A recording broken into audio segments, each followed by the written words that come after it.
साम्राज्य सामान्यांचा असामान्य आवाज।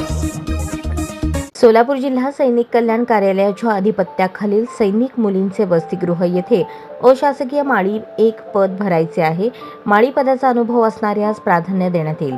जिल्ह्यातील पात्र माजी सैनिकांनी सैनिक सेवेची आणि इतर शैक्षणिक कागदपत्रांसह बुधवार दिनांक 19 मार्च पूर्वी जिल्हा सैनिक कार्यालयात अर्ज सादर करावेत असे आवाहन जिल्हा सैनिक कल्याण अधिकारी मिलिंद तुंगार यांनी केले आहे। सदर पद हे माजी सैनिक प्रवर्गातून भरावयाचे असून सोलापूर जिल्ह्यातील माजी सैनिक यांनी आपले अर्ज सैनिक सेवेची आणि इतर शैक्षणिक कागदपत्रे 19 मार्च 2025 पूर्वी या कार्यालयात जमा करावीत।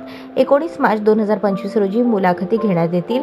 या पदासाठी 13,089 रुपये प्रतिमाह मानधन देण्यात येणार असून उमेदवारांनी स्वतःची मूळ कागदपत्रे सोबत आणावीत। सदर पद भरतीसाठी युद्ध विधवा माजी सैनिकांची विधवा पत्नी माजी सैनिकांना प्राधान्य देण्यात येईल। माजी सैनिक उपलब्ध न झाल्यास नागरी जीवनातील उमेदवारांचा विचार केला जाईल। तरी सोलापूर जिल्ह्यातील पात्र व गरजू युद्ध विधवा किंवा माजी सैनिकांची विधवा पत्नी व माजी सैनिकांनी जास्तीत जास्त लाभ घ्यावा असे आवाहन जिल्हा सैनिक कल्याण अधिकारी मिलिंद तुंगार यांनी केले आहे।